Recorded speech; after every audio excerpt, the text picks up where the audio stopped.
Sounds terrible. Welcome to the Ravioli Pie Show with no name. We're just going to start in just a minute here, so bear with us while we get ready to go.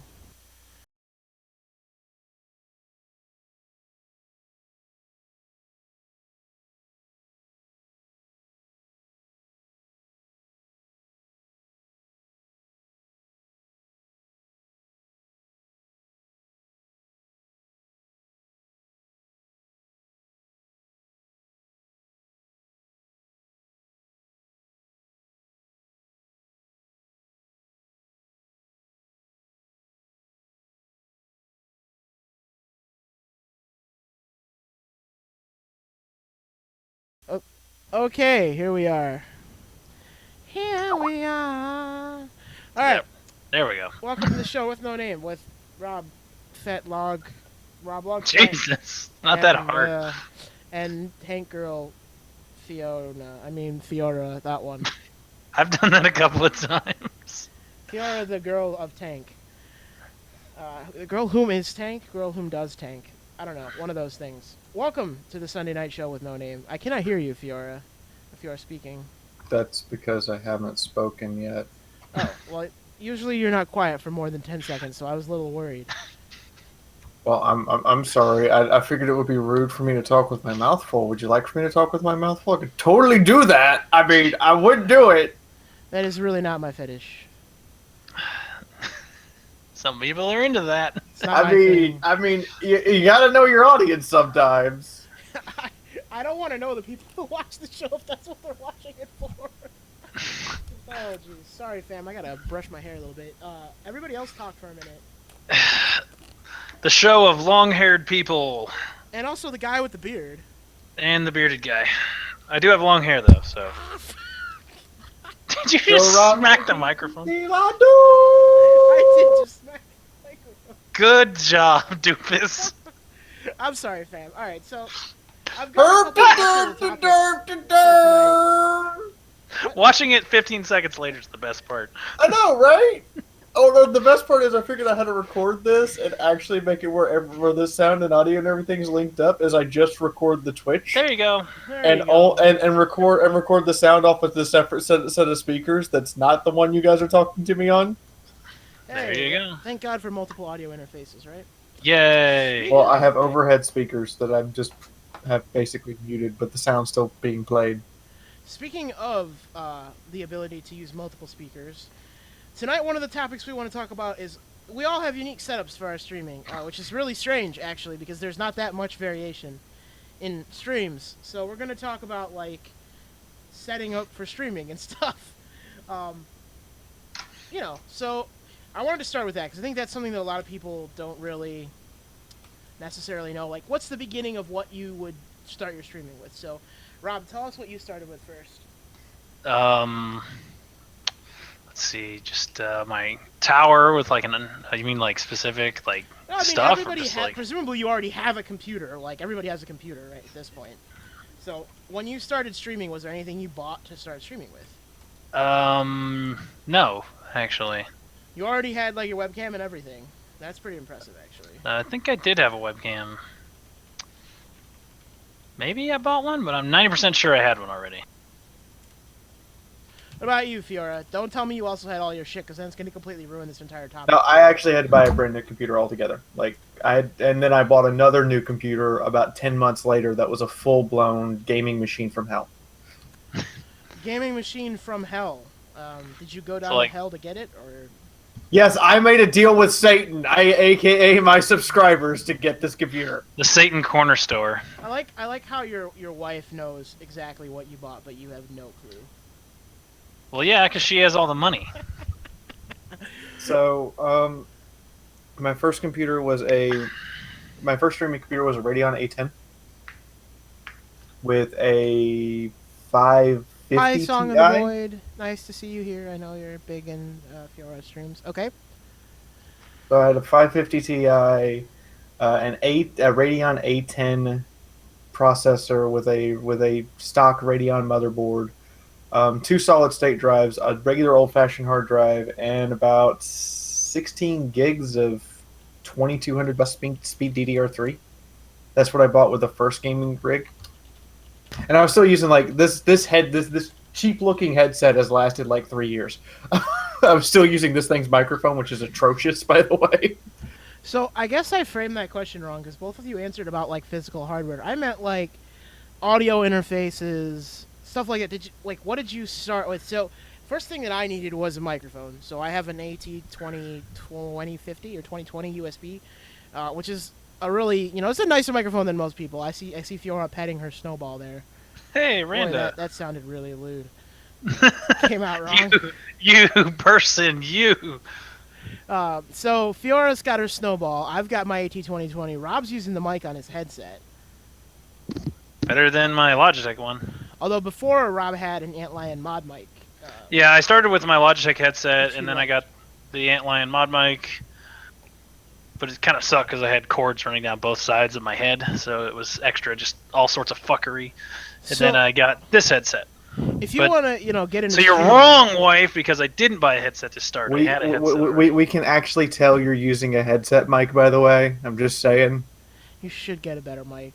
I'll just send you this one. I bring up this topic because I was on Amazon today making like a Christmas list, and one of the things that I've done recently is buy some external audio equipment to kind of try to take my streaming game to the next level. To the next level. I mean, people say that a lot. So like, some of the things I can do is like, I can turn the volume up and down. Oh boy, that was really loud. Sorry about that, fam. Jesus fucking Christ. Yeah, so I can. Yo, couch lady. I can turn my mic up and down, and then I can turn the volume that I'm listening at up and down. And I spent about $60 to get this UM2 and the other stuff that was supposed to go with it. Now I had a mic that I was extremely unhappy with, but I think I'm gonna get an AT2020 cardioid. So it made me think like, well, what did you guys all start out with? Because I don't think I've ever asked that question. I've been looking into getting some of the like Yeti stuff, but it's expensive. The Blue Snowball is really great, and you can get it for like $75. Yeah, no, they got good stuff. They actually I got my Blue Snowball for $20 plus shipping. Blue at TwitchCon they had their new like headset that's actually pretty cool. The Blue mics do really occasionally go on sale for like less than $20. Ooh, fancy pop filter too. I have one of those. It's just not on my microphone. $5. $5 on Amazon. I was like, fuck yes. Yeah, that's why I'm getting Amazon gift cards for fucking Christmas. And I it's don't know. I misplaced my pop filter. And probably buy new pieces for a new gaming rig. It's better than I mean, my pop filter was also like, it was like $5 on Amazon by Dragon Filters, and I'm like, fuck yes, they're saying people who make Yeti. Yes, please. I think Amazon is the best place. Someone was asking me on Twitter the other day where I get my equipment fucking from. Amazon, man, because you can browse all the brands. And they don't always have the lowest price. So like for this microphone I'm looking at, the AT2020, Amazon is definitely not the lowest price. There's a few places where it's like closer to $50, and in Amazon it's like $75. But the difference is that it's actually $79. The difference is that on Amazon, I could get it in 2 days, and I know it'll show up, and if it's broken, they'll replace it. So those kinds of things are nice because they don't, you don't have to worry about thinking about, like, is it going to work or not? Rob, you're breathing into your mic. As far as other stuff, like, I still use my keyboard that I had for my HP computer from when I lived in Alabama 8 years ago. You didn't buy a Rainbow Gay keyboard? I love my Rainbow Gay keyboard. If I could get my head... My keyboard is mechanical! Yeah, mine's rainbows and gay and mechanical. Actually, I really gotta wonder, like, real hard what I've been doing with this keyboard, because the W, A, S, and D keys still all have the stickers on them, but the V, B, N, M, K, and L keys are completely blank. That is kind of weird. That is kind of odd. I just used the keyboard that came with my tower and mouse. Just, like cyber power basic mouse and keyboard. It's like, it works, fuck it. And as far as programs, like, video-wise, I started with YouTube Movie Maker. Horrific program! Do not use this! Yeah, avoid that YouTube Movie Maker at all costs. I decided to finally bite the bullet, and I paid $20 a month now for Premiere Pro. Another option, which is what I do, is I bought Premiere Pro Elements, which frequently goes on sale for under $100. I think it goes on sale for like $50 a lot of the time. I got it and Photoshop for, I think, for $47 total. Nice. On a sale at Amazon, which is really nice. Fiora is flicking me off. Well, the thing is that, like, Premiere Pro Elements absolutely does not have the same stuff as Premiere Pro, and also you only buy it once. So I have Premiere Pro Elements 14. I'll never get another one. They already issued 15, and 16 is coming up in a few months. So it's a more basic piece of editing software, but I chose it because I know how to use Premiere Pro, and I didn't want to spend the time to learn a new software. I don't want to learn new shit. The next thing I did was I paid $100 for my landlord to install a hard line, and now I pay an extra $20 a month on rent to have that hard line in my room. Yeah, I think having a hard line is really, really important. People underestimate the importance of having a good quality router, which doesn't mean an expensive router, but a good quality router and a direct cable that's a hard line, Cat 5 cable. Rob has a case of Dr. Pepper. Yep. Well, the problem around here that I've noticed is my router and modem are right there. the ambulance radios also hit the same frequencies as the Wi-Fi. Mm-hmm. So when an ambulance drives by, and we live 2 blocks from a hospital, every time an ambulance drives by, everyone's Wi-Fi goes out for a half second. That's definitely a minor annoyance. I would agree on that So one. if I was streaming and live 2 blocks from a hospital, random interruptions. I live right next to the fire station, but again, I'm wired, so I made you guys a little bigger on stream. Should be a little easier to see you. Yep. Yay! I suddenly got bigger. Does that mean I have bigger boobs? No. No, sorry. If that That's trick worked, I'd be so happy. I'm also hardlined with a Cat 6 cable. Yeah. Just means you have an extra pair that's not being utilized anyways, but, you know. Yep. But it was cheap. We'll just leave it there. So, I mean, I think that's, if you want to start streaming and you don't necessarily have anything yet, a good way to start is, the most important thing you need is internet, obviously. I mean, you need good upload. Yes, internet is number one. I mean, you need a minimum speed, probably 5 megabit upload. That's what you want to target minimum. You need at least 7. Here's why. You want to have up to twice the upload speed for the maximum that Twitch can handle, which is 3,500. Because this way, if you're uploading and someone else starts uploading something big, it's not going to cut your connection or cut your stream quality because they're uploading something big.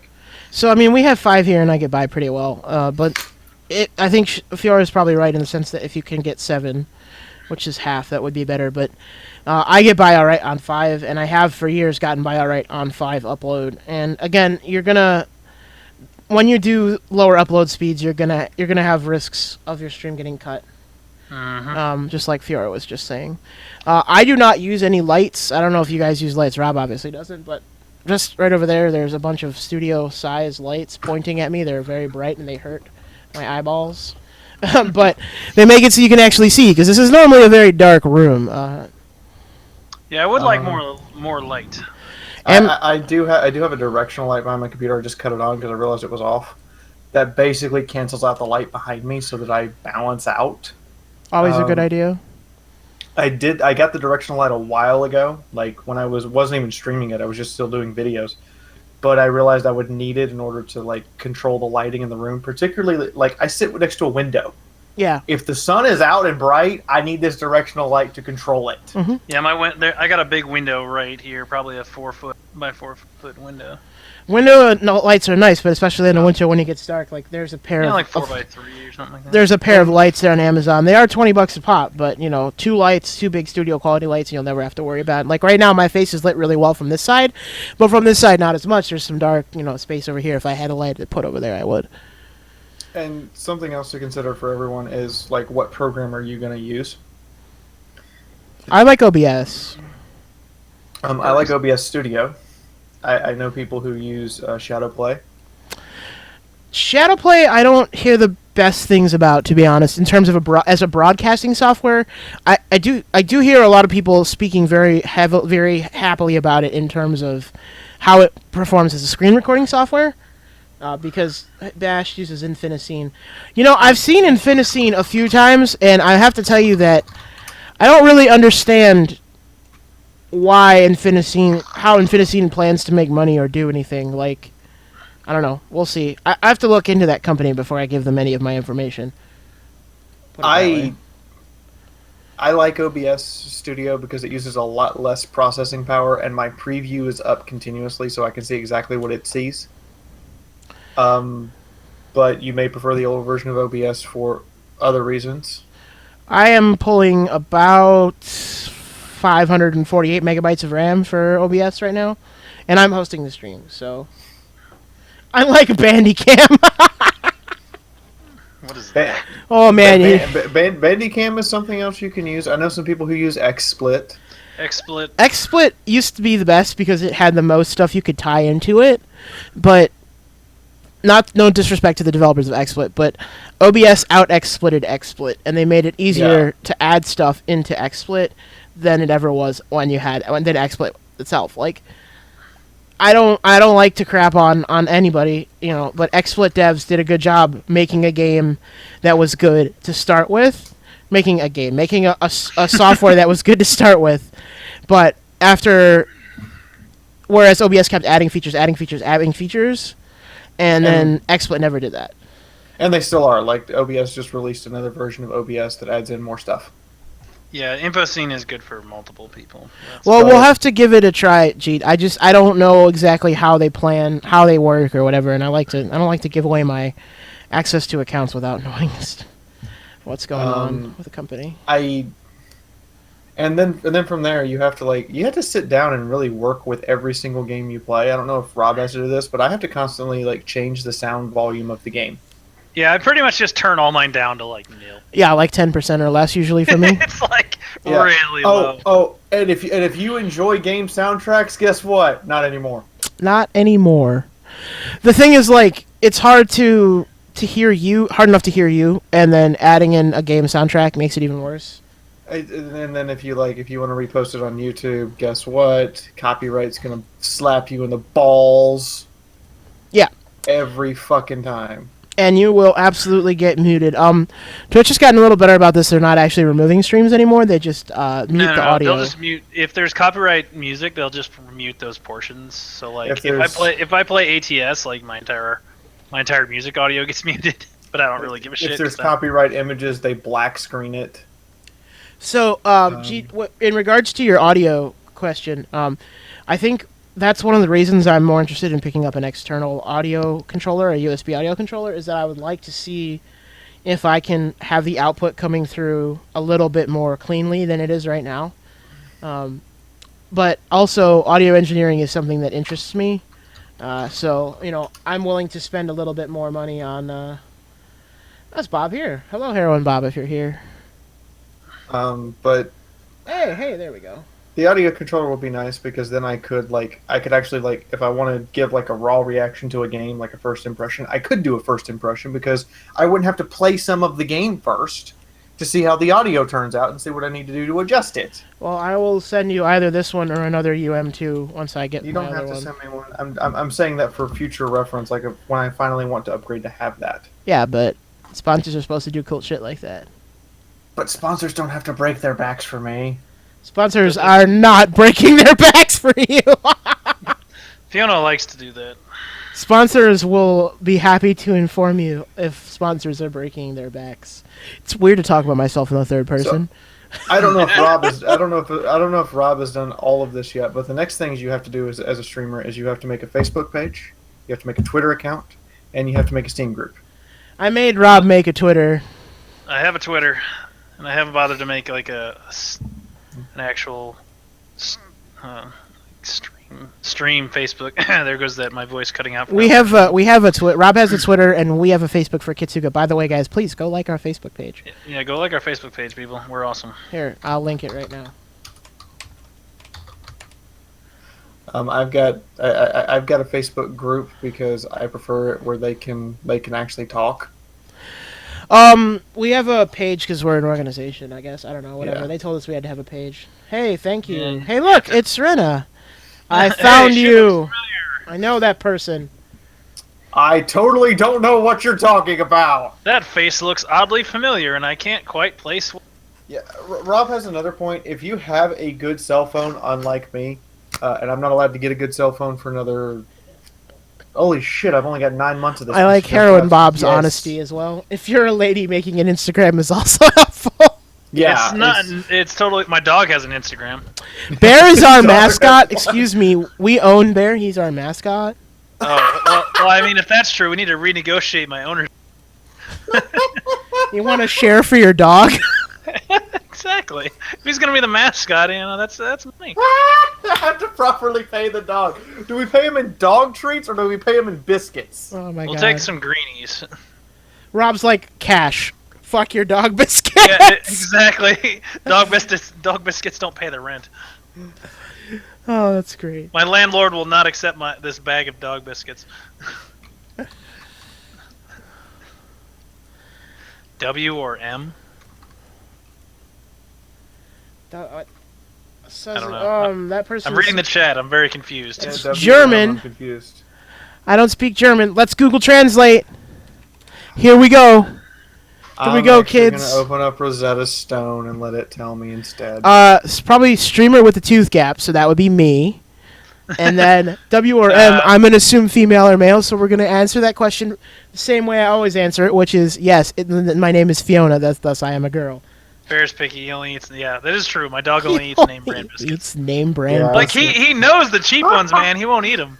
He walks up and goes, "Cheap biscuit, not good." Pretty much, like they'll like at like doggy daycare. Then they got like the thing of biscuits, and he'll take it, and he won't eat it. Now German or what? No, I'm not German. What? American. This is not as He's fun not as that. sitting here and is like, "Hi, sure, I'll take you to Krankenhaus." Not as good as the Russian. That Russian troll was the best troll. Oh god, the Russian. When the Russians show up in Troll, it's so much fun to make fun of them. I'm sorry. Which is something else you have to build as a streamer. I mean, you have to build like this layer of stupidly thick armor. I already had that. I just don't give a shit. That's what the beer's for. Beer. Actually, this Stein this little beer cup is not from Germany. It's from Brussels. I think it's actually Brussels in Germany, isn't it? It does say authentic Belgian beer on it. So Authentic Belgian. Brussels is in Belgium, not Germany. this is not Belgian beer in here. I'm drinking a sour. It's not You should Belgian. watch Russians play Farm Simulator. I find it fascinating to watch Russians play any game because they have this What, like Bear? amazing focus when they play the games. What is it, Bear Sif? Come on. Especially co-op, it's hilarious. I will be right back. I have to open my window. It is like 9 million degrees in here. So you guys talk about something whilst I open my window. See, here's our mascot, Bear the Kitsuga dog. Bear the Kitsuga Yeah. Bear the Kitsuga dog. Yep. My girlfriend from England arrives on Friday. Where should I take her? Like, seriously, I want the chat to decide this one. Where is the first place near New York City I should take someone from Britain who's never been out of Britain? Gotta get some Chicago Heroin style Bob is now pizza, hosting dude. my stream with 6 viewers. Thank you so much, Heroin Bob. I'm sorry we don't have a custom. We don't have a custom emote for hosting because no one has ever hosted us before. I'm hosting you. It doesn't pop if you do an auto host. It doesn't pop up. No, I didn't do auto an host. auto host. I did a manual host. Oh, Sometimes weird. it still doesn't work. I'll make sure. Did I host you? Did I host you right? Well, I decided to put Oh, right. the I started subscribe. hosting you just before the stream started. Oh, that could be why. So, what were you asking? Where should you take someone in New York? You should come to Chicago because Chicago's the best. Well, if someone from Britain arrives within 10 did minutes you just of New York subscribe City, to yourself? Yes, I did. Pat special. If someone were to come from Britain to New York to within 10 minutes of New York City, where should I take them first? Chicago style deep dish pizza, New York. Just to I get mean, everyone I think really there's a pissed lot off. of places that are in New York City that are touristy. You can go to like Times Square. New York Metropolitan. You can do, Times Square. You can do all kinds of other stuff like New York Papaya King, I think it's called, which is the hot dogs and the papaya juice. This fucking microphone is like in the way all today. There we go. We'll just leave it over here for now. It's gonna block my face. This has never bothered me before. I'm with Mirage. The only place I want to go to in New York is the New York Metropolitan. Central So I have Park ice skating. That's a great idea. I have a question. Can you not move your microphone like slightly further away and then put it out of picture and it work? Like that?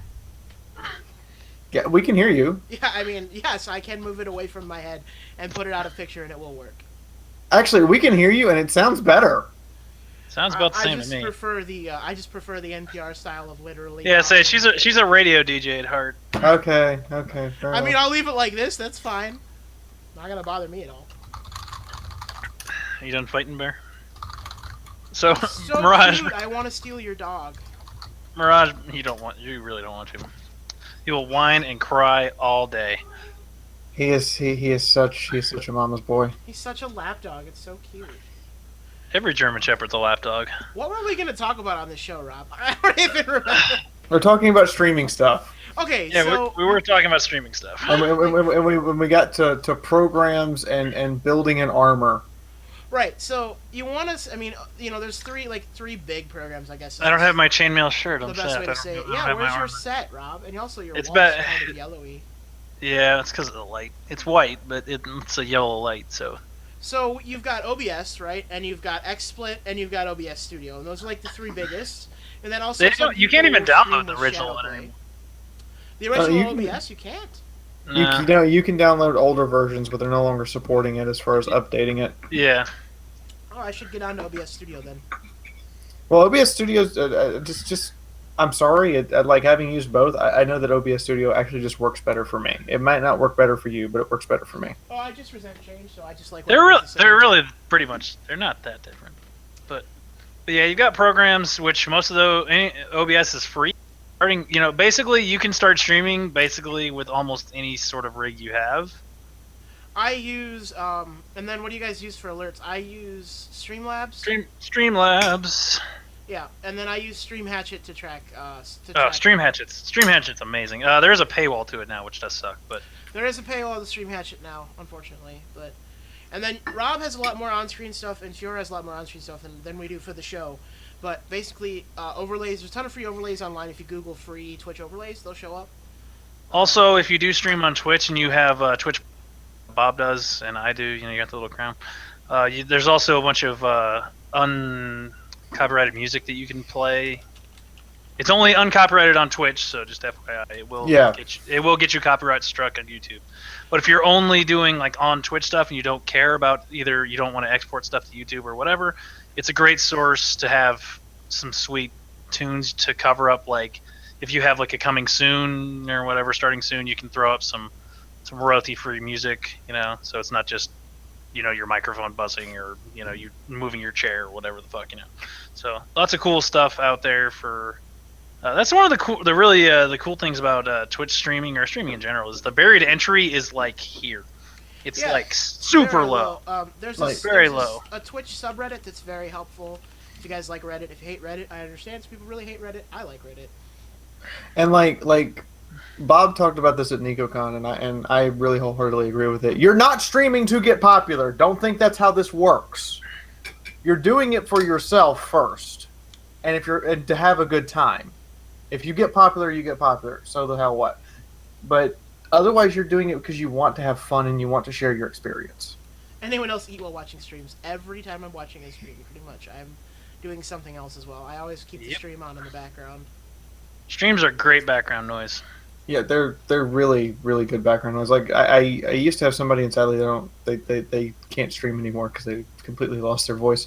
But when I would go to bed, I would just turn their stream on because they had just started streaming, and they would finish streaming about 6 a.m. So just background noise for the house. It's really all about just getting in that consistency game too. Like stream, talk to people, talk to your viewers, same time. Like we do the show with No Name every Sunday. Like one of the things that we're working on this week is trying to get this channel to actually have a schedule, so people are actually streaming on this channel. Because I would like to develop a community around this channel. We do have a Discord. If you're hanging out, do join our Discord. Here, I'll make a note. Falcon says I'm too quiet. Wait. Well, fine. Move your microphone back and be your DJ diva. No, I mean I can just turn the gain up on my fucking brand new external sound That's card. true. You could do that too. Is that better? Yes. Can anyone care? Does anyone care? The heavy breathing while focused from Rob is a great sleep The heavy breathing while focused from Rob is actually a little creepy to me. Apparently I'm fucking Darth Vader. Alright, where is this? Okay, wait, I'd have a hard time getting my beard in the helmet. Going to make a link to the Discord. There you go. If you want to join the Discord, this is the best place. You can talk to Fiora. You can talk to me. You can talk. Not that you would want to talk to me, but you can talk to Rob. Rob's famous, and Fiora's like super famous. I am not. I'm famous. What? Yeah, you guys are I'm famous. super famous. Bullshit. I'm like barely famous. I'm not famous at all. I mean, I'm barely. did you look at the stats on your article for that Warhammer game? No. Oh, you should look at I them. don't know how to look at stats on your website.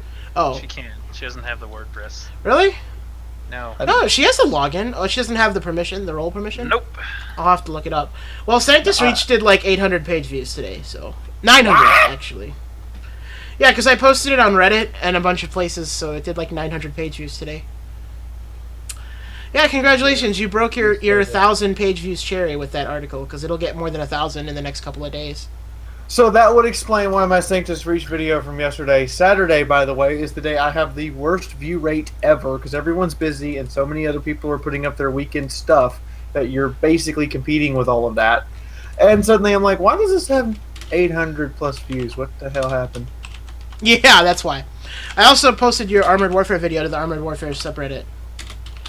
And that also got more views, I think. Great. It's good for you. It's views. Yeah, Rob. Nothing I write gets views, anyways. Either. Fiora's the best. She gets the most views on her thing. I get read by like 3 people. Actually, Ninja Doom's article is the second most read this month with 23 views. Basically, we're just riding Fiora at this point. Pretty much. We're riding the tank girl that's now out of frame. Damn you, couch foiled again! Where are you going? I was trying to pretend like I'm slipping off camera, and the couch stopped me. Oh, I see. Reddit is great and terrible. I agree, Hera and Bob. And the one thing about Reddit is you cannot... So it's a good time. I guess we could talk about Reddit because we're talking about streaming. So, like, promotion on Reddit... Like, Reddit has very strict anti-self-promotion rules. So you have to actively participate in other subreddits. And the ideal ratio... I like Fee's articles better. Wow. No, not that! The one opponent! Damn you, Bob! I refuse to... Okay, fine, I accept this, whatever. What? What did she write? Writing Fiora sounds like a good time to me. That was the implication. God damn you all. You're making me blush. That's an accomplishment. You should get an achievement for that. I don't have I don't have a little like achievement unlock thing that I can pop up. Sorry. No. Sorry, fam. So. By the way, Rob, would you like to stream on my YouTube channel on Friday in my place? I have no idea how to do that. I'll show you how. I'll show you how to set up Restream, and you can stream to your Twitch and my YouTube at the same time. I mean, I'll think about it. Well, like that's Under the pressure. thing I kind of wanted to bring up. Boo. If you're going to stream and you want to actually try to grow a little bit once you get comfortable with it, other people, they're not competition. They're a community of creators who all want to make good shit. Communities of creators. It's okay because I'm a lady. I get all the flirting privileges with Fiora. Something, something, double standard, something, something. Yep.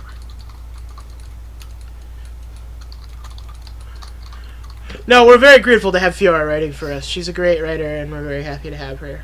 I wish I could write, but all I do is administrative work.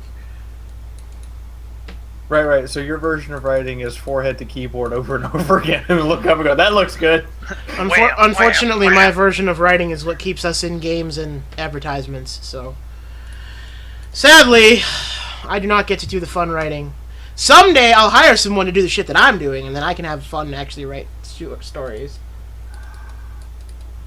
Look out, everyone! Fiona's going to turn into the next Jim Sterling. No. What? That is not complimentary. Also, apparently, Hera and Bob, you get to have a threesome with Fiora and Spitfire. Apparently, that's a thing. Maybe? I don't know. Sophie's going to murder me tomorrow for that comment, and I full well know it, and I'm going to hit the deck. That is a very blushy Fiora. It's very funny. Other streamers are just friends you haven't met yet. Oh, Furry001, thanks for coming to the stream. I haven't seen you before. That's the truth. I can barely. It's that green that's really creators- hard. Really hard for my eyes, ears. Fucking Christ. Someday I'll take over what Fiona's doing. Right now, what Fiona's doing is the show, and then Fiona has to edit not one but 2 articles that other people have written. One of which is a 2,500 word review of Final Fantasy 15. Dun dun dun dun dun dun. Oh, For the record, she is not looking forward to doing that at all. So I'm going to emphasize this. I have collaborated with 62 people. I have done some form of video collaboration with them. Santa Tom. That's an awesome. Of the 62 I've done stuff with, 1, 2, 3, 4, 5, 6, 7 are now some of my best friends.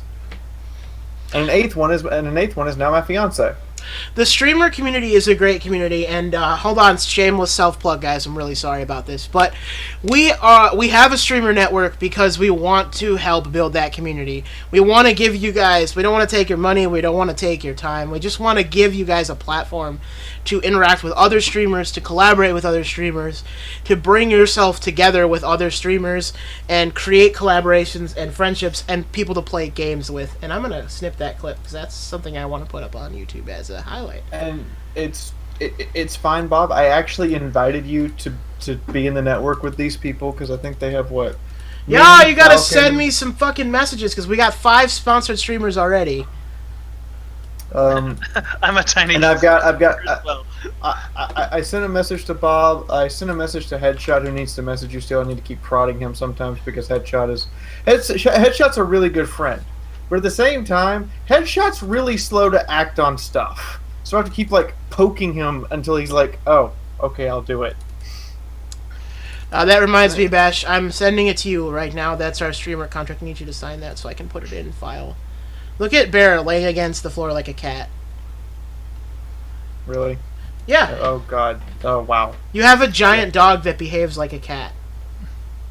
So look at those ears. Jesus, those ears. He's basically a German fox. He was doing cute stuff, so I figured everyone. He's so cute. But like, if I had my way, I would have this network of streamers of like 10 or 12 streamers, and at any time when one of their streams ended and I was streaming, they would pass people to me. When one of my streams ended and so one of them was streaming, I'd be like, "Hey, everybody, go raid the fuck out of them." We know we're official. We have That's the.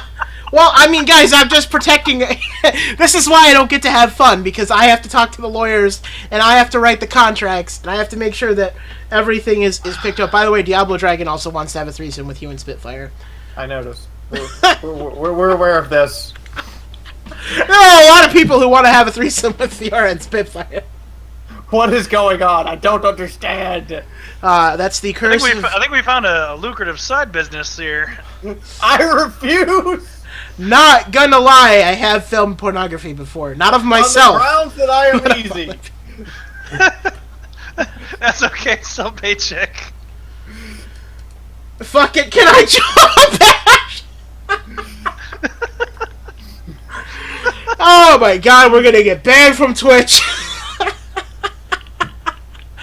Gods of Twitch, please don't ban us. They won't ban us for that. Which is a good thing to talk Can about. mods give me upload rights? How the hell do I put upload rights in fucking... Oh, if you have Nightbot, I don't know. Send it, Furry. Send it to me on Discord, and I'll put it in. I'll put it on the stream. Where were we on something that isn't related to having threesomes with Fiora and her girlfriend? So like, if you're gonna be on Twitch and YouTube, you need to be sitting down and reading all the goddamn rules to everything. Anytime that you want to stream a game, you know those annoying EULA things that come up that you have to read, or you should be reading. Guess what? You have to read them now. I still don't. Like, you have to. That's important. It's important to... So, again, I'm going to shameless self-plug here. One of the things that building a network, a Kitsuga network up will let us do is let us connect you guys with vendors. Video gaming, not gonna lie, is an expensive hobby, right? I'm just gonna bring up my Steam and look how many games I have. I'm up to 310. I mean, guys, like, video gaming can be very expensive. And so having the ability to connect with developers and say, hey, I want to put some... Fiora the Tanker, how have you not been following me? I don't know. I don't know. I'm just as confused as you are. You're talking to an old fart who doesn't know what Discord is. I will put Auto host is amazing. I just need to figure out how to get it to work properly. It doesn't work as well as Twitch hopes it would. No, it still needs some work. Yeah. Unfortunately, it doesn't always work is the problem. Like, G, can you copy a link to the Discord? The biggest problem I have is that it won't, like, stop. Yeah, it has a few problems, so setting priorities doesn't exactly work right now. Only the random option works that I've noticed. And no, the priorities work, it's just that it just goes in top to bottom order. Furry, thanks for the follow. I don't know why that didn't pop up. Maybe it should pop up in a second here. Oh, there we go. Fiora has given you a Discord invite. It just works from top to bottom. There it is. On the list of auto hosts. Yeah, and I wish that, like, you could set priority, or you could set, like, only host this person for so long before you host somebody else. Yeah, I think that those are features that we'll hopefully eventually get. Now, I wish YouTube would let me host other YouTube streamers. That would be nice. Yeah, I mean, that's something that I'm sure they'll look into adding. The thing about YouTube is that they're traditionally and always very slow to add features, so... Well, because the model works, so they don't want to break it. Yeah. Yeah, absolutely. So that's basically... way, I mean, sorry, go ahead. And I hate to say this, you have to be a whore if you're going to be a streamer and start doing it for a living. Please don't plan on starting streaming for a living right off the bat, guys. Yeah, unless you don't expect that you're going to be able to make Fiora level money right off the bat. You got to work hard for that Fiora money. I worked for 2.5 years so far to get to this point where I can pay my own rent and stuff.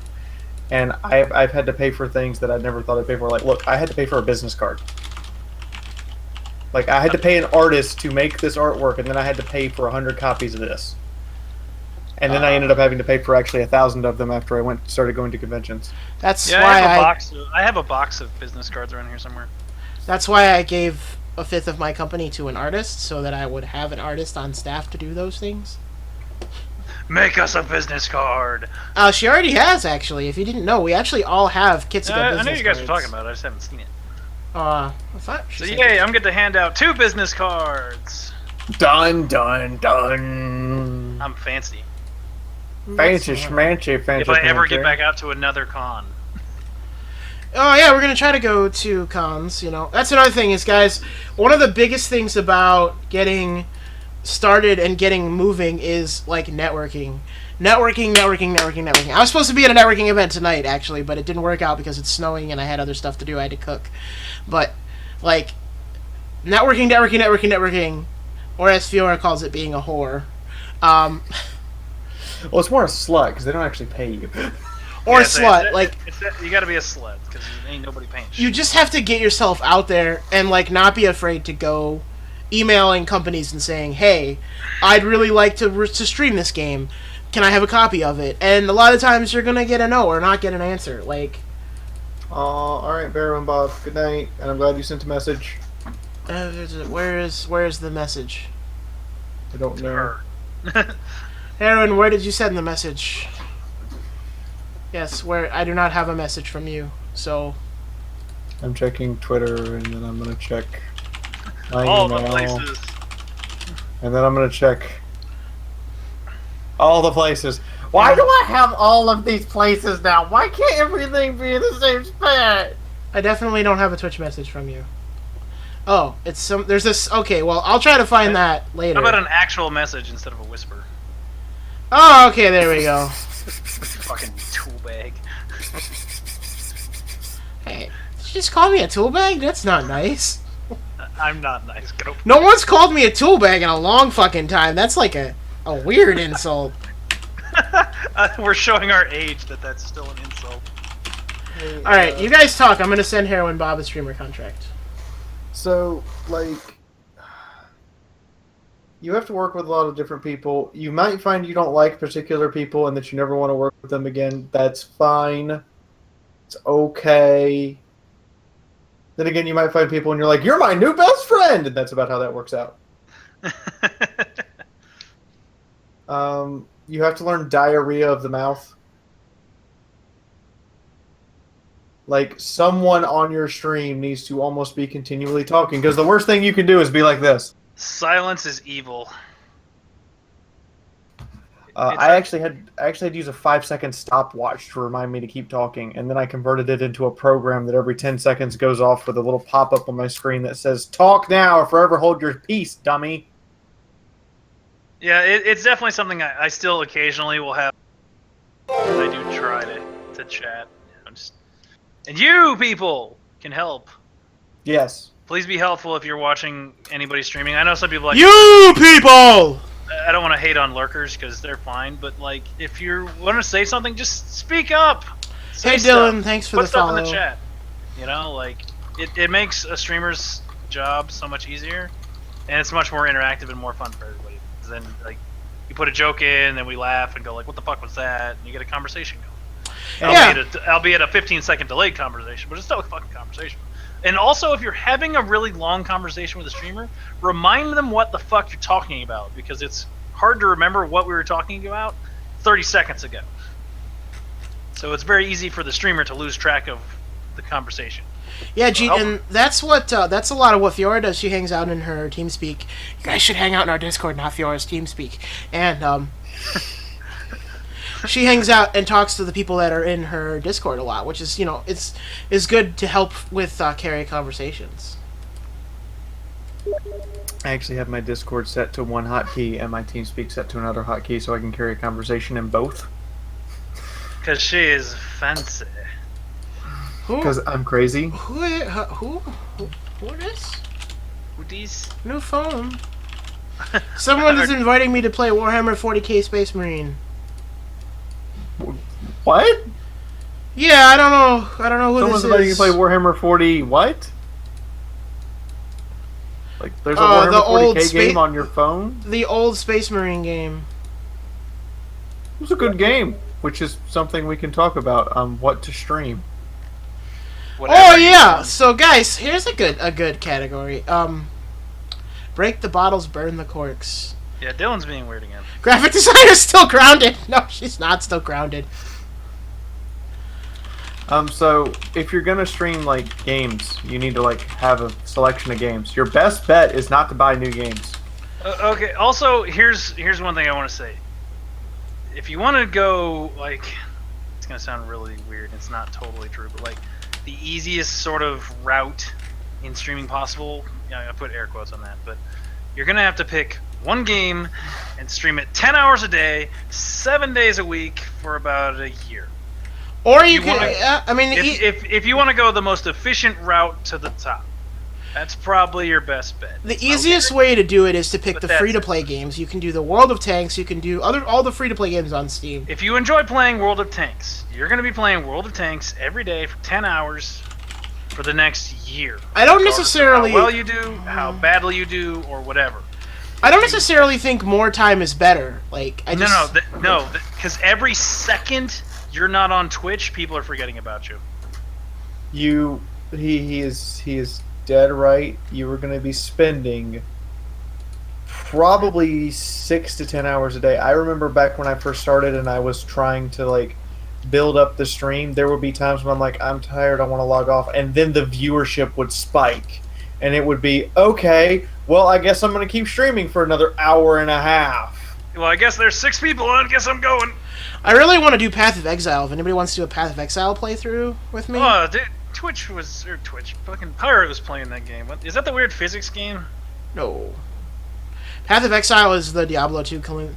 Bye, Rhonda. Thanks for stopping by. I assume that's pronounced Rhonda. I don't know.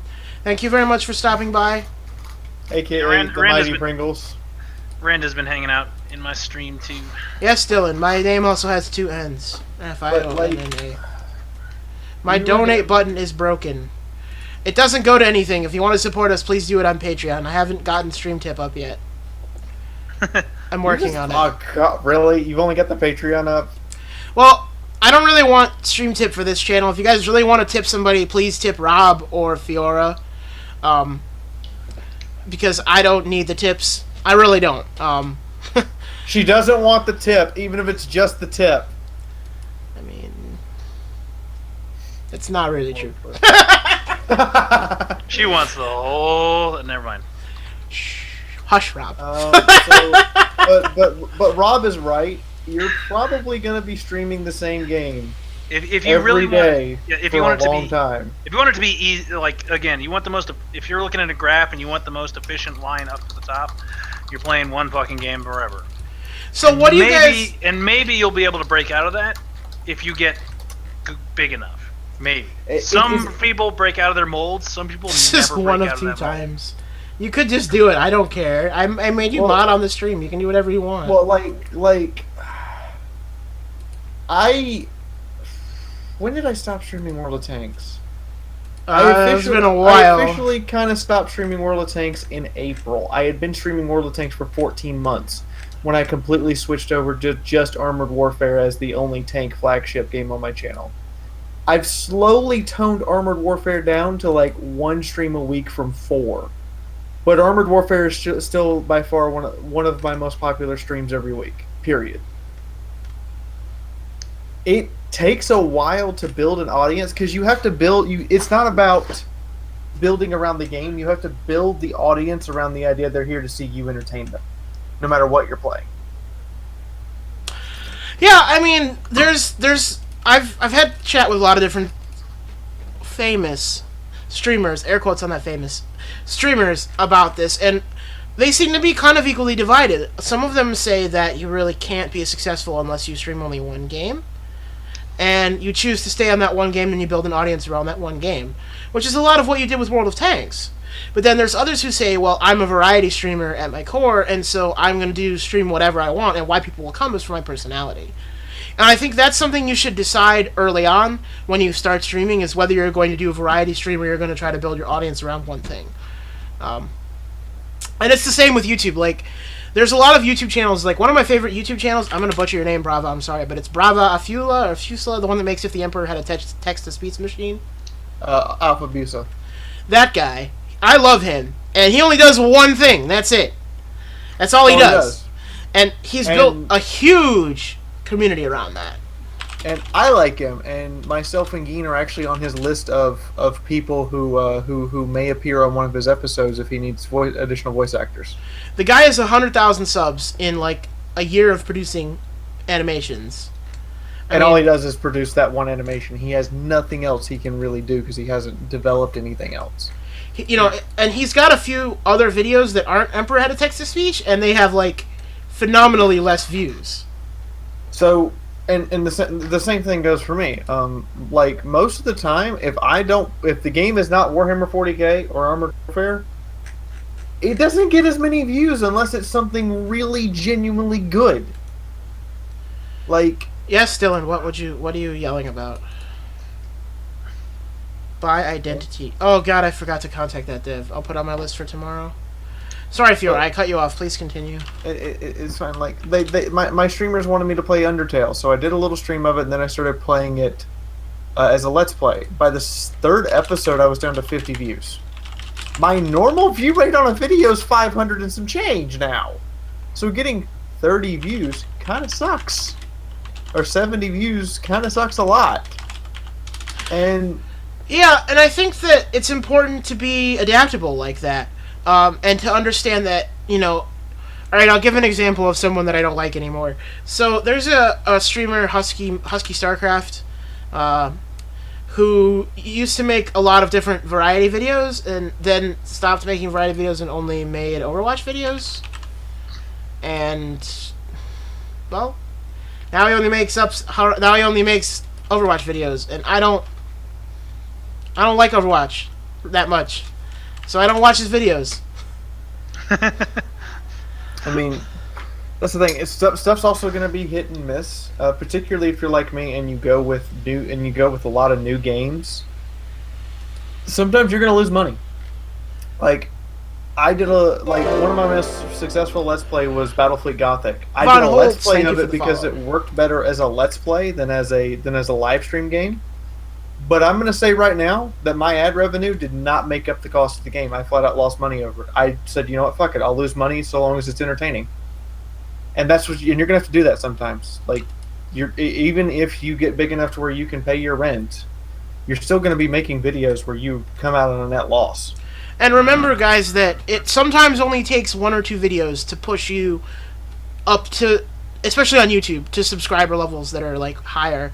On YouTube, subscriber retention is pretty easy, although recently there's been some controversy with that. I won't discuss the controversies today, but it takes a lot to unsubscribe from someone. So a lot of times if you have a breakout viral video and it gets you 100,000 subscribers, you're going to maintain that 100,000 subscribers, even if necessarily maybe don't have the same number of people watching. Number of views might be much lower. And you don't have to look very far to see people that are like that.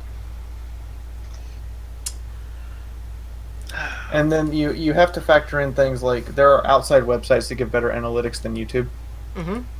My go-to is Social Blade because it has a live subscriber count and gives a more accurate number of subscribers I've gained and lost in the last 30 days.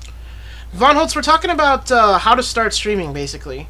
Although we've been talking about that for 50 minutes, so we're doing a bad job. Well, we've stuck to one subject for once. Yeah, well, we did have a bunch of news stories to go over, but I think that kind of went by the wayside. So, what do we have for news stories? Mech Warrior! Hopefully it won't be just a fuck... Everyone's really stoked about Mech Warrior 5. We were really stoked about the last Mech Warrior 5, but it ended up just being a really cool cinematic. Yeah, it ended up being a really cool cinematic, and then they turned it into an MMO that nobody wanted. I'm kind of sad that there was no assault mech in that one. It made me sad. Usually there's an Atlas in them. I was hoping for like the iconic Atlas versus Mad Cat. Yeah, usually there's an Atlas in, because it usually switches whose side it. Because like in the Mech Warrior 3 intro, it's on the inner sphere side, and it's like it's a good guy for about 3 seconds till it explodes.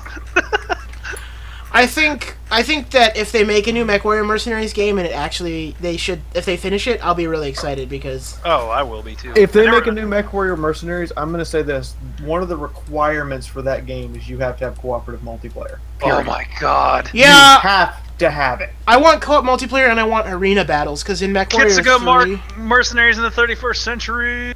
That sounds pretty baller. We're going to suck ass, but it'll be funny to watch this explode.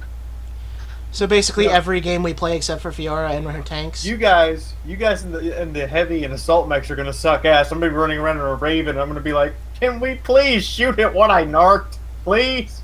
I hope you can trip on stuff so that Fiora gets all cocky and just tumbles down a fucking hill. I'm gonna laugh when Fiora's Raven gets hit by a quad ER PPC or something and just evaporates. It's just gone. What happened to Fiora? I don't know. She just disappeared.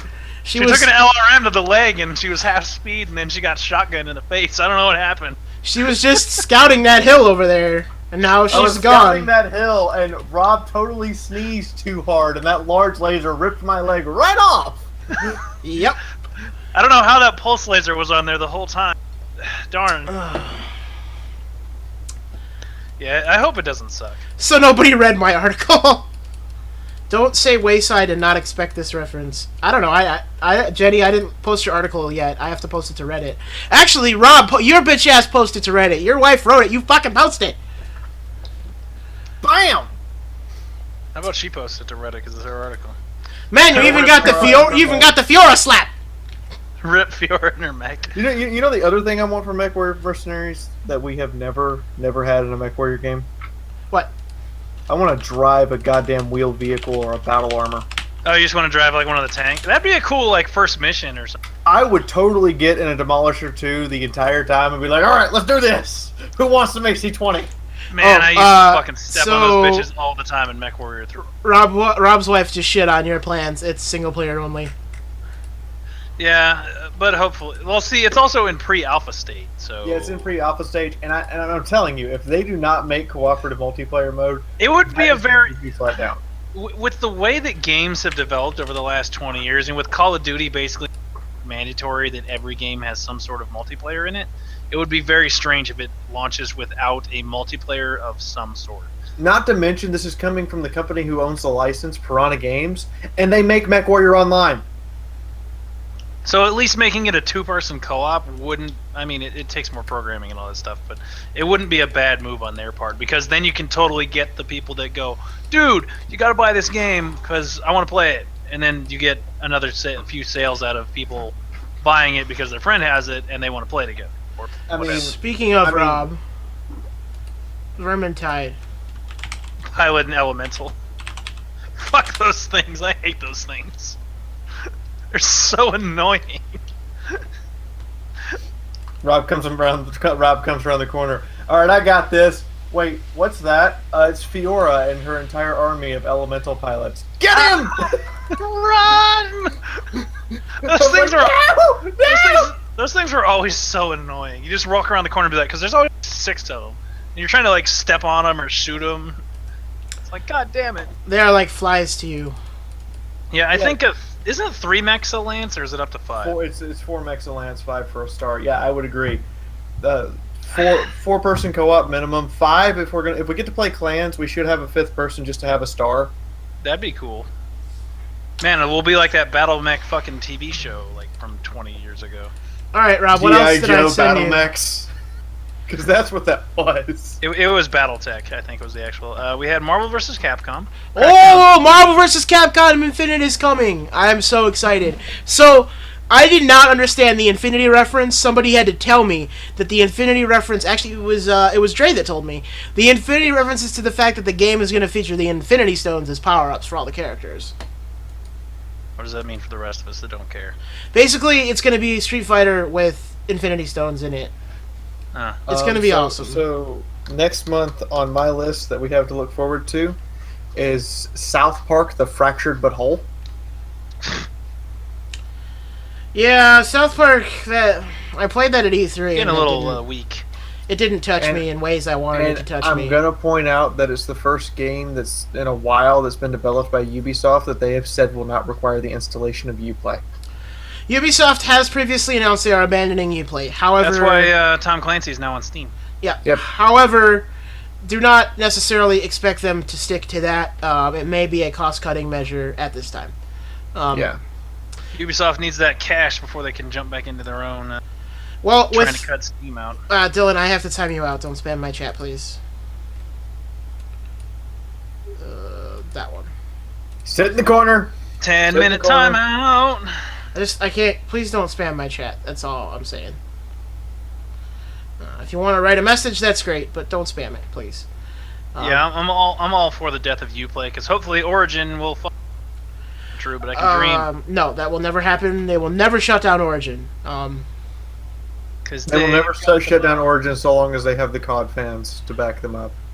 I mean, it's not even about the COD fans. It's just about the really fact that EA has so much money at this point that they just don't care. They have a stranglehold and people want their games. So as long as the Titanfalls and the Battlefields and are coming out on Origin, that's what it is. I mean, yeah, you're exactly right. Origin will not die unless EA dies, and it doesn't look like EA's dying anytime soon. They've got the FIFA, which nobody ever talks about, but which is huge everywhere but the United States. Yep. They've got Madden, EA Sports. So I went to the EA E3 this year, which was called EA Play, and EA had their own version of E3. They said, "Fuck you, E3. We're not doing your guys' thing. We're doing our own shit." And so they rented the area next to where E3 is, the building next to it, which is the LA Live area, and they set up their own version of E3 inside, and it was half of it was all EA Sports games.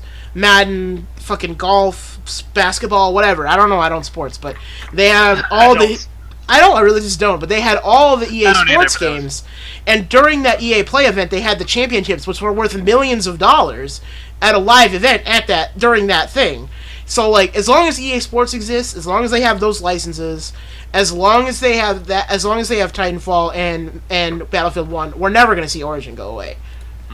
And like, EA is definitely a company that like I don't mean to go super political, but the monopoly, anti-monopoly, and anti-trade union laws were established for in the 1920s that we don't enforce.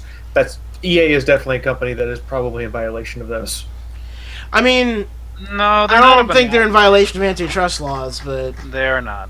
So Activision is actually owned, like several other major video game studios, by a company called Vivendi.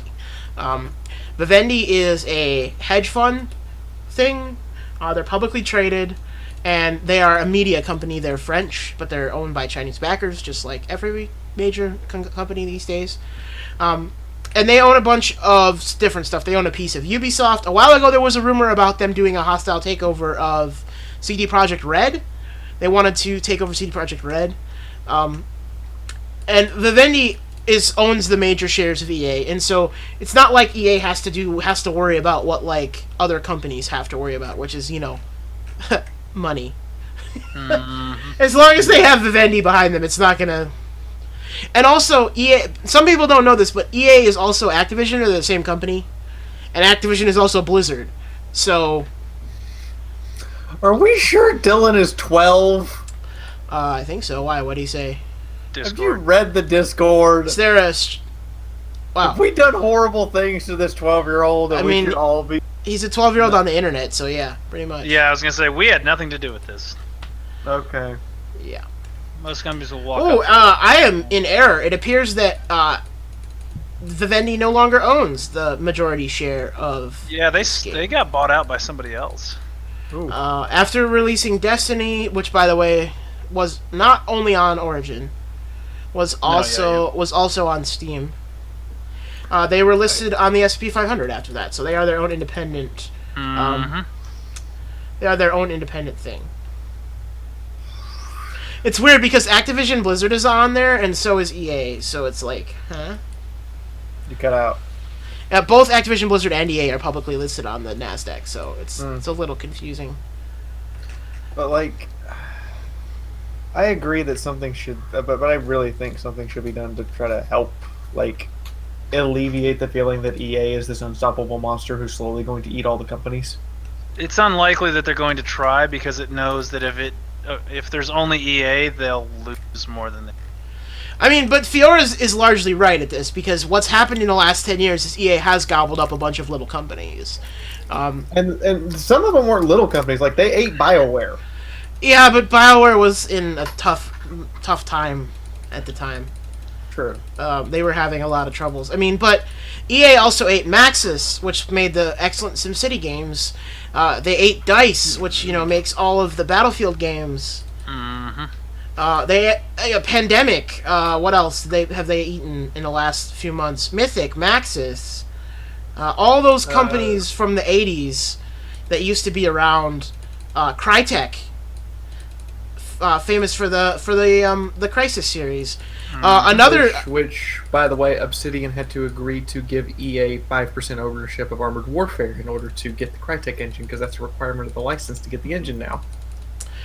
Flagship Studios, and also another one of my favorite studios, Double Fine Productions, which is now completely gone because EA decided they were going out back and getting shot, so they're gone now.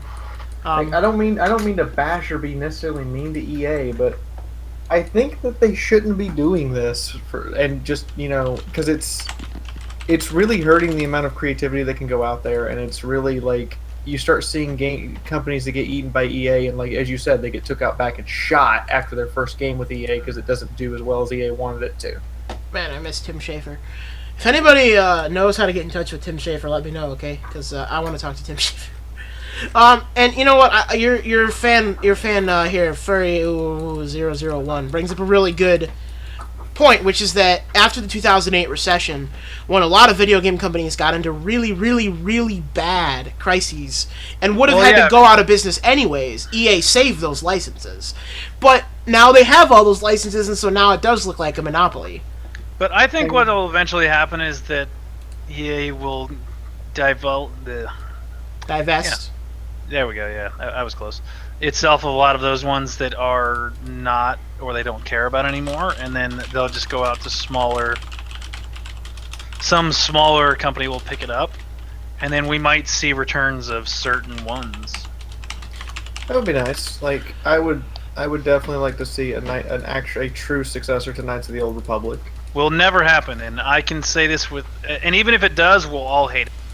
Yeah, we'll probably all hate it. The reason that you won't see a successor is because you have a successor. It's an MMO, and it's incredibly successful. Like, but all I'm saying is, even if they did make a KOTOR 3 that I would love, we'll never see a Warcraft 4 either. I'd hate it because it's been too long.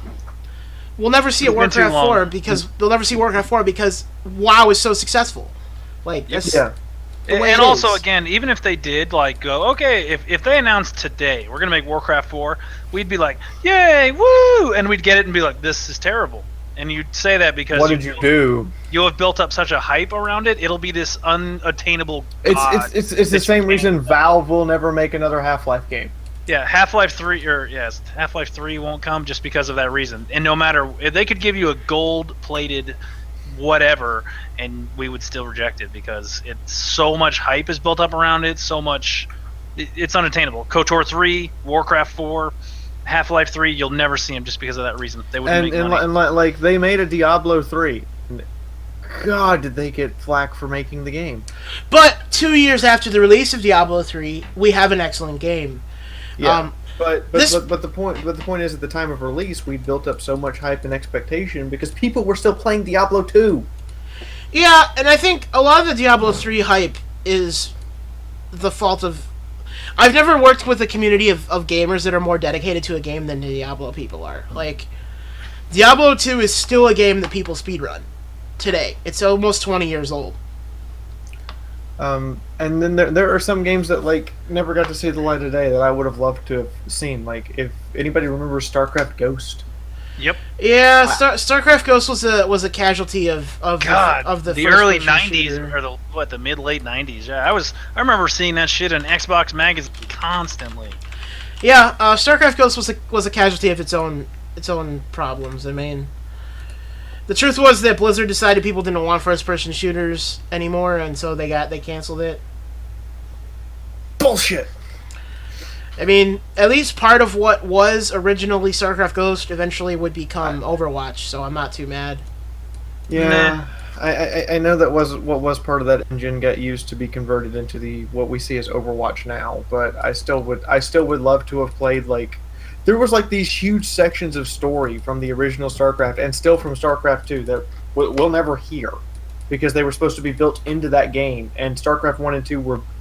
StarCraft 2 was being built originally around the idea this game was going to be released. So there's like huge sections of story that we'll never get to hear because that game never got made. And the reason for that is that it wasn't profitable. StarCraft 2 turned out to be a disaster. And it was actually, in the end, it was Mike Morhaime that ended up canceling Ghost. And it was Mike Morhaime in 2014 that said, look, we canned Ghost because we had to put more... after Blizzard, so if you don't know any background about Blizzard's last couple of games, Blizzard tried to make a new World of Warcraft. It was called Titan. They had a huge staff of, at one point, close to 400 people working on it.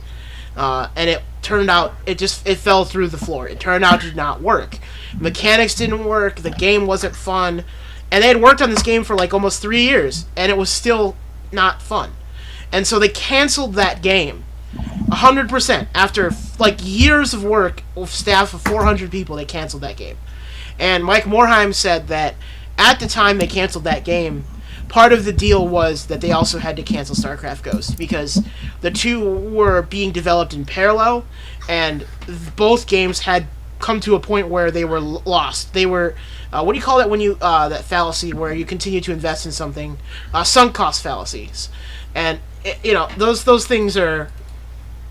Like an example, a modern, a real life example of this. the F-35 Joint Strike Fighter. It's too big to fail. Well, no, it's a sunk cost fallacy at this point. Like, we've been developing this aircraft for 14 and a half years. We still don't have an aircraft. Yeah, but that's normal in aircraft development. But I mean, it's not in video game development, guys. And so the point of this is that Mike Morhaime eventually said, look, we can't afford to spend any more time, any more resources, any more money on this game. We have to go with somewhere else with this. We have to something that we have to make money at some point.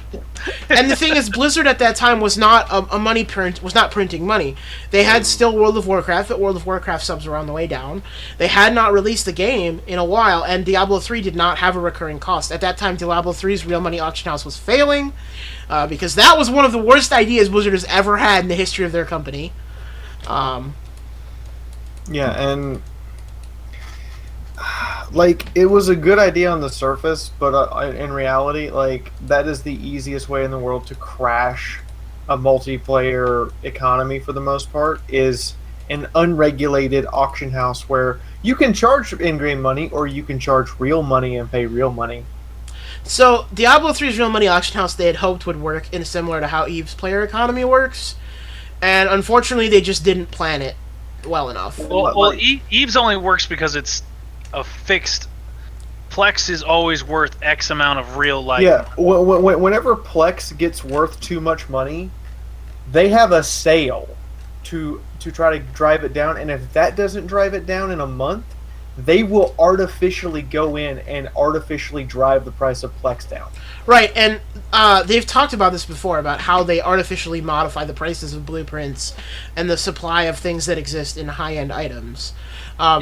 Because that's how they want the game to work. And one of the things that Blizzard said was, well, we can't do that with the real money auction house. It would be against the game's rules, basically. Well, yeah, see, there's no way for them to easily tie this sword costs this much in real life and it stays that way.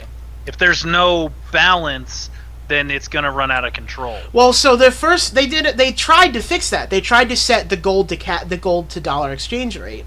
But what happened was they just got Vinny Colombo, thank you for the follow.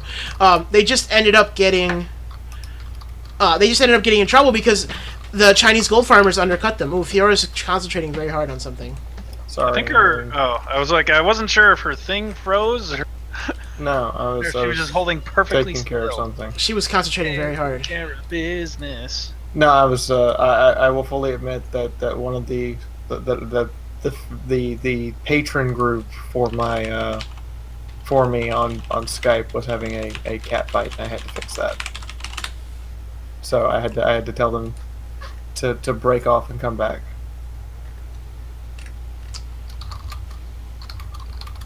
How did he post a link? That's supposed to strip that if he's not. Oh well, whatever. Objective, maybe? Because VibBot doesn't. Because Viv is not awake right now, I guess.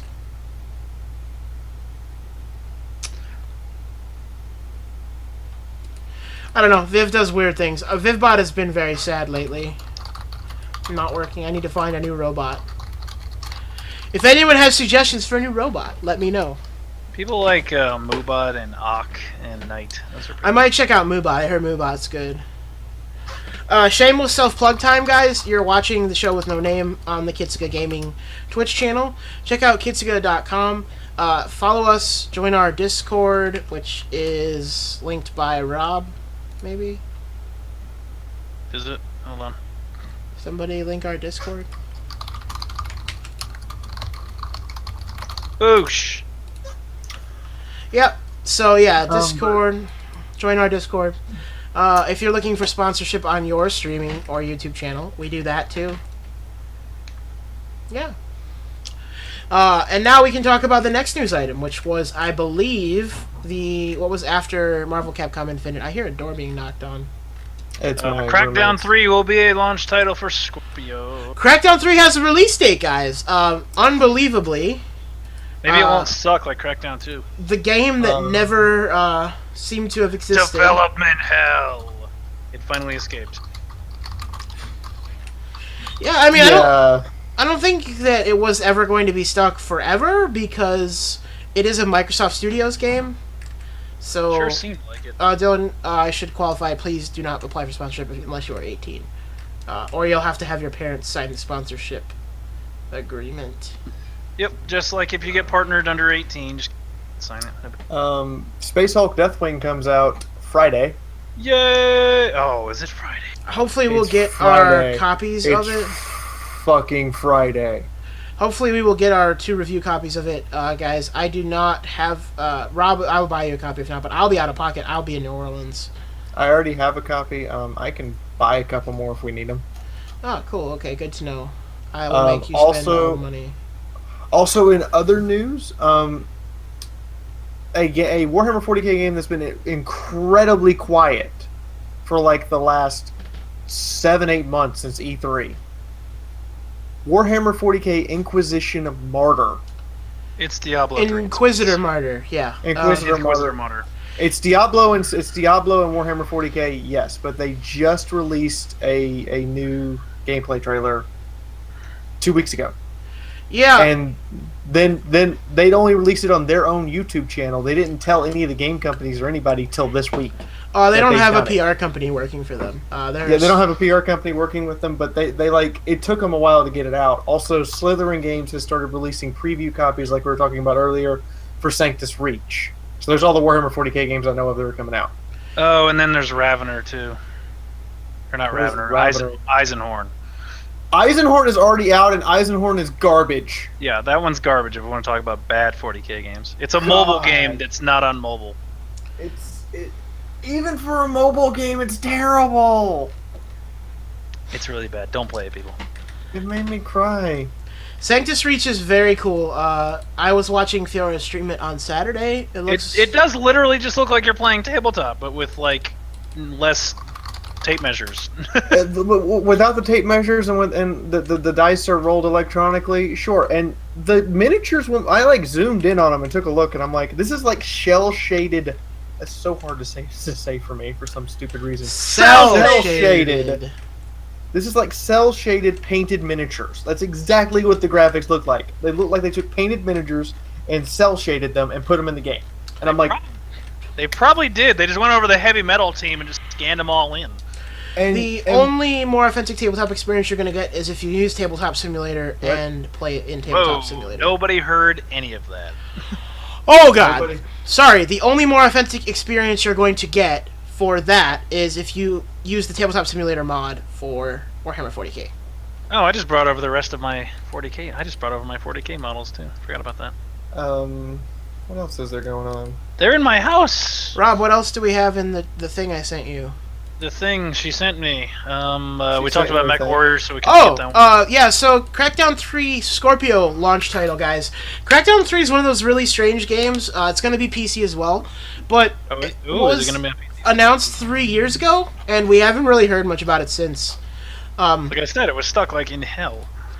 But it has all these like weird features. Like it was announced that it was gonna all buildings would be 100% destructible, and that processing would be done in the cloud. And I don't know if that's actually gonna happen or not. Like they showed a working prototype of it. I mean, I'm all for it. I've played the original Crackdown. I thought it was okay personally. It just wasn't really my style of. I just didn't really like it as my kind of game. I'm finding a lot of the time that the open world games are really not my thing. I love open world games, as long as there's stuff to do. So I'm gonna do something you shouldn't do, and I'm gonna go ahead and link you guys to an IGN video that shows the destructible world. This is from Gamescom of this year. So this is the video that shows the destruction of the environment. It's kind of cool to see, but again, it's a pre-alpha product, and it's one of those things that it wasn't at E3, and it wasn't at any of the major conventions, or if it was behind closed doors, and I didn't get to see it when I was there this year. So I don't know if it's gonna actually ever come out, because saying holiday 2017 is pretty far away. Like, usually we wouldn't get that kind of announcement. All right, that's it for that one. What's next?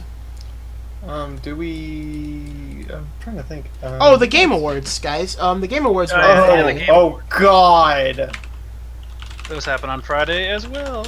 I don't know if any of you guys watched it. I watched part of it. I watched a few minutes of it. So Geoff Knightley who you guys may know from Spike TV. He's a video game journalist. He was very popular in the 90s. Geoff Knightley became this. The industry left him behind in 2004 or 2005, and he kind of got fired and wasn't working. And so Geoff Knightley whined about it a bunch and said, "I'm gonna make my own show." And he made a show on G4 / Spike TV / whatever it was called at the time. That was called Game Trailers TV, and that eventually led to him creating this award show with Spike TV, which was the Game Awards, which started in 2013, I think. This is the third one, maybe? I don't know. I think it's the third one. Mm-hmm. And he calls it the Oscars of video games, which is pretty pretentious. That is definitely a little bit of a piggyback there. I'm kind of with Total Biscuit here, saying that this was by far the worst of the 3 of the Game Awards shows that have been done. I've not watched enough of it to know, but we did get some really cool, important trailers. The new Breath of the Wild trailer. Zelda Breath of the Wild was my favorite thing I played at E3. If you've ever played Fable, I got a very distinctive Fable vibe from Breath of the Wild in terms of how the world itself worked.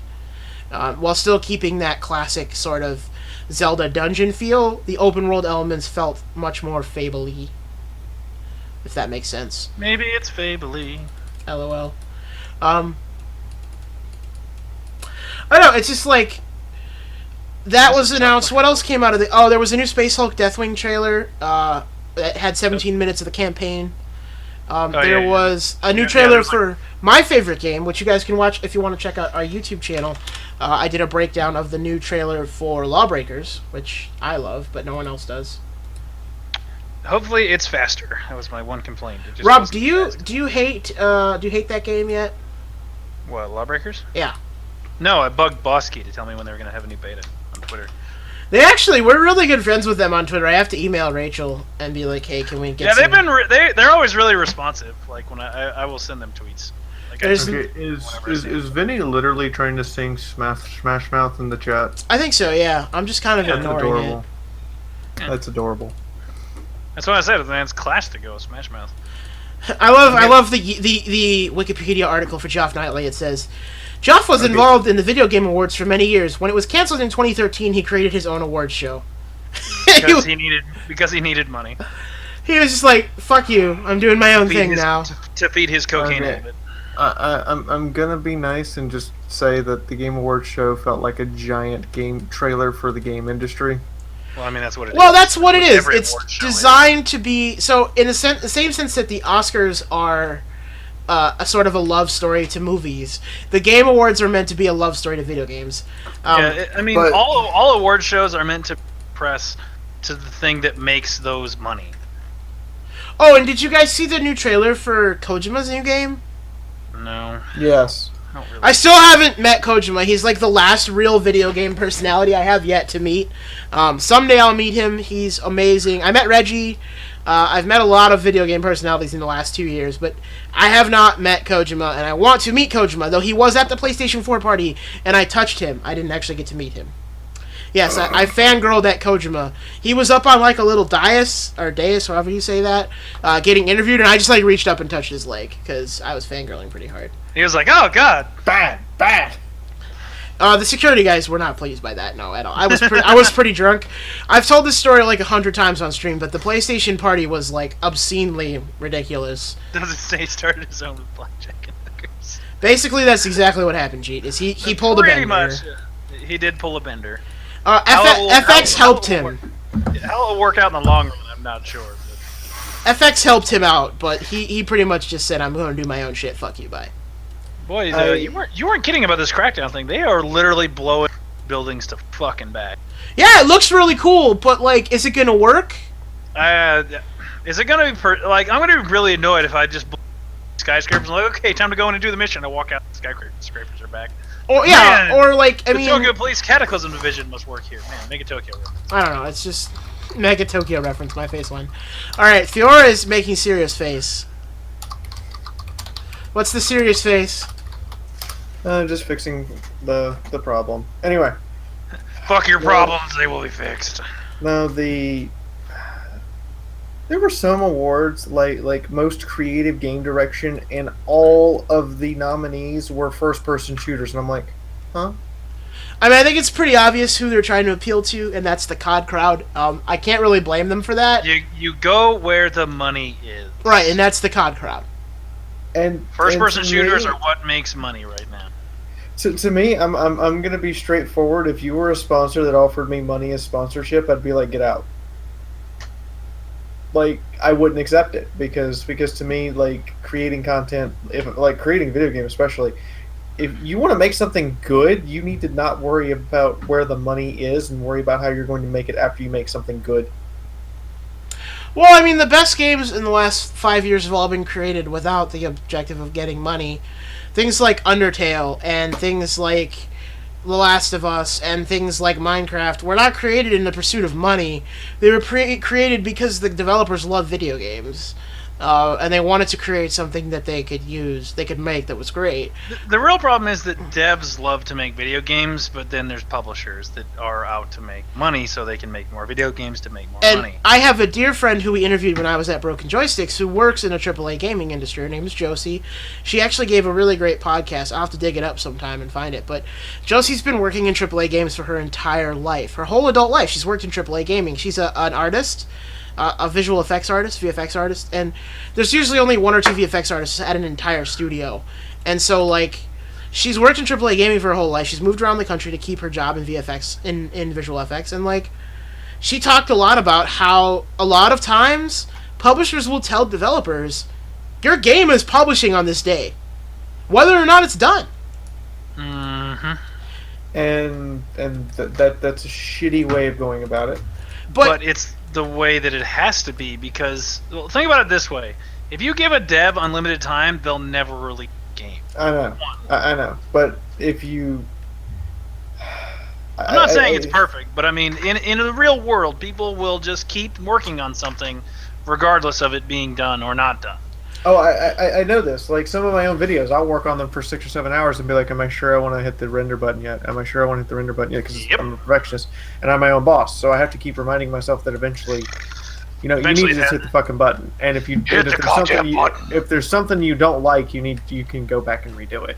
Yep. Whereas with a game, if there's something they don't necessarily like or something they wanted to do better, they probably can't go back and redo it. Yeah, I mean... You've got a good point. Can't argue with that point. But at the same time, like, I feel if a dev says we need 3 more weeks, the publisher should have the fucking decency to give them 3 more weeks to produce a good game.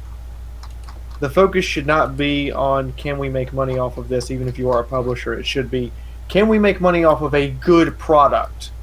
Because if we produce a shitty product, we're going to get labeled as a shitty publisher. Yeah, I mean, that's the risk you take, but also you take a risk of having Crackdown 3. You mean Crackdown 2? No, Crackdown 3 where the game may never come out. Yeah, I mean... Or StarCraft Ghost. Development hell is real. We know this. And that's what happens when people have unlimited time and it gets to be so long and they don't deliver.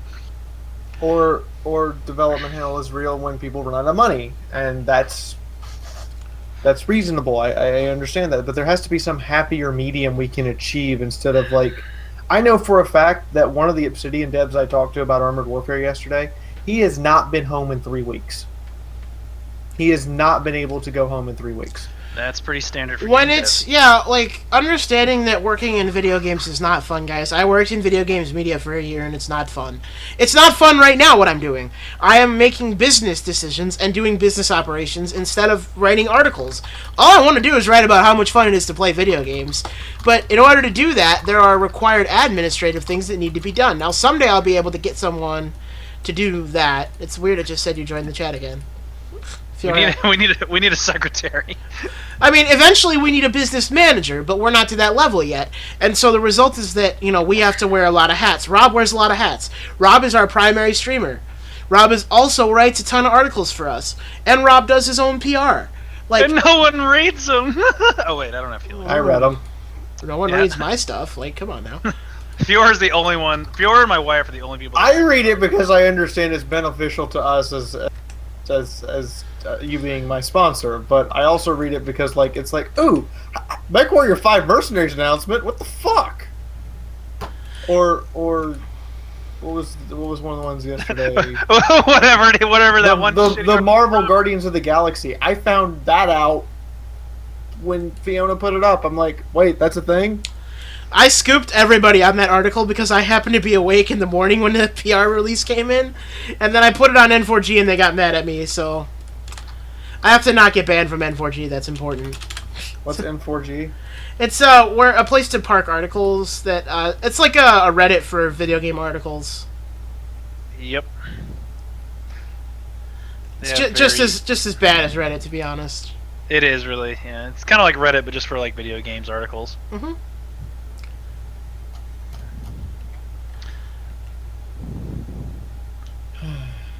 Yeah, I mean, I think there's a tough balance to strike because you have to decide between the developer who wants to make the greatest game they can make, the company. No, it's actually really hard to get a new N4G account up and running. And if you do that, you won't be able to. And if you get banned, you won't. And you have to start a new account. You won't be able to. Plus, my current account has the ability to approve for 3 people because it's at a certain level. So, that's irrelevant though. I think there's a constant fight between developers, publishers, and fans. Because fans want a game and they want the game now. Developers want a game that is the best game they can do, and publishers want a game that makes them money. And that's something that is always going to be a pull back and forth, and I think the one that loses the most in that is the audience a lot of the time, is the gamer, because, especially even now when we live in the world of digital distribution has helped that a lot, because now a lot of times what will happen is a game will get a large patch on day one. You don't have to worry as much about the fact that you can only get what fits on a CD, or you can only wait until a month beforehand when you have to put the CDs and you have to press the CDs. And yes, and 2 months before, because you had to send it to get rated 2 months before, and then a month before you're making the CD. And G brings up a really good point, and I want to talk a little bit about E3 right here, because this was my first E3 last year, and a lot of people think of E3 as something that's for gamers. E3's not for gamers, guys. It never has been.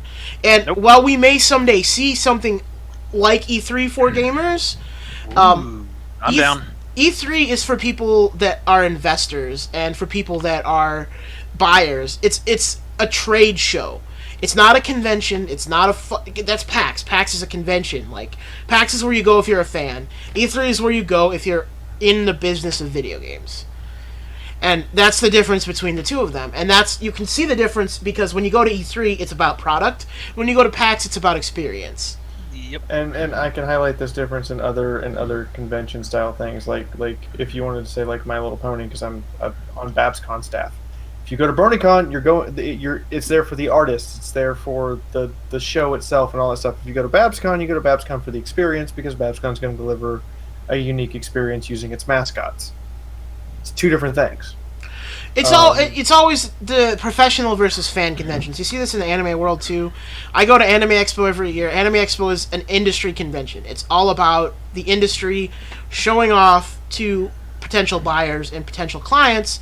And I also go to Anime Central, which is in Illinois, here in Chicago, and that's a fan con, and it's just about getting together and drinking and watching anime. I've been to 6 different anime conventions, and NicoCon is go to because it's a fan convention. It's there for the fans to like do stuff and try to be like, let's create more content for our favorite shit. Most people prefer fan conventions. I prefer industry conventions because I think they're better organized and more well funded. But most people will prefer the fan conventions because they're able to You cut out there again. I think my internet is starting to shit out, guys. You are mad cutting it. No, interwebs. Yeah, but all I'm gonna say is I'll finish. I'll close it because we're at an hour and 40 minutes, so we should wrap up. We'll take the next 10 minutes and wrap up basically. But all I was saying was I think most people prefer fan cons because they're closer to the creators and the content itself. I prefer industry cons because I like the experience of industry and feeling like I'm a part of that industry, with the close to the content creators and the other journalists. But I think a lot of people prefer fan cons. Well, yeah, because they're more fun. Fun versus business, exactly. Fun versus business. A good way to say it. All right, let's wrap this up, fam. Do we have one more story we wanted to talk about?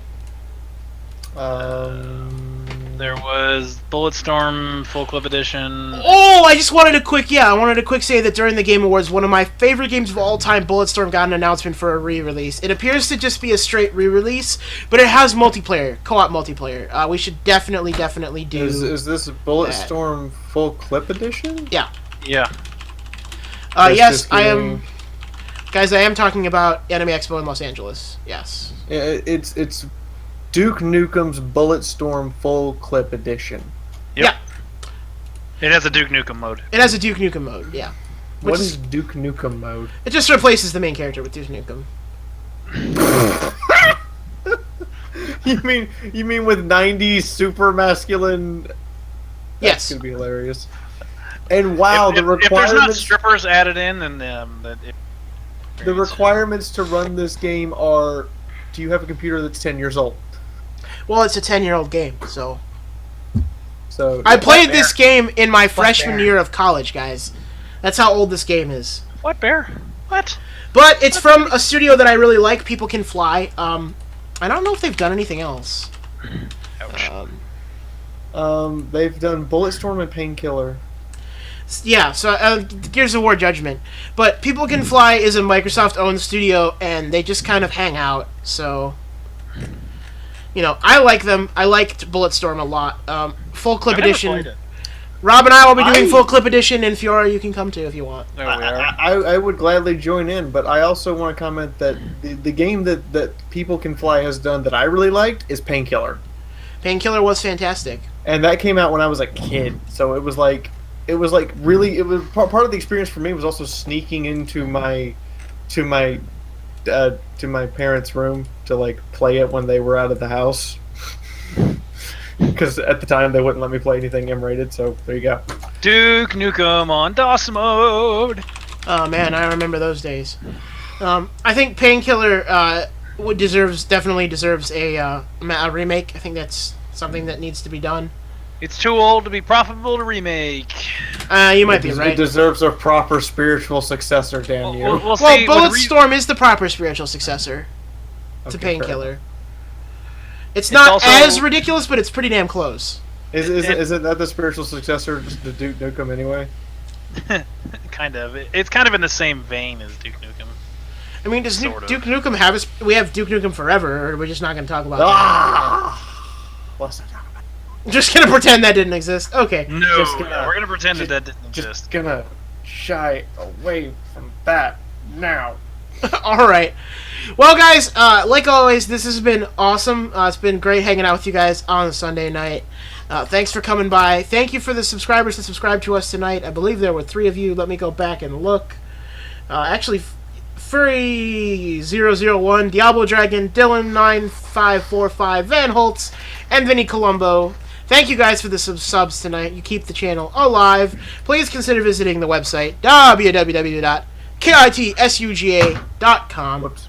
Yeah, you know that thing it says right there at the bottom? Go to that link. Go to that. Yeah. There. Go there. Go there. Make my sponsor very happy, and then. Or and you leave just some push the good button articles. that says whoops. It'll take- We're also your employer. I mean, we're both a sponsor and an employer. Okay, fair enough. But Is that not a conflict of interest? Maybe. I don't know. I'm not an expert. Well, I'm technically a freelance. All I do is write the. You guys determine if you want to use them or not.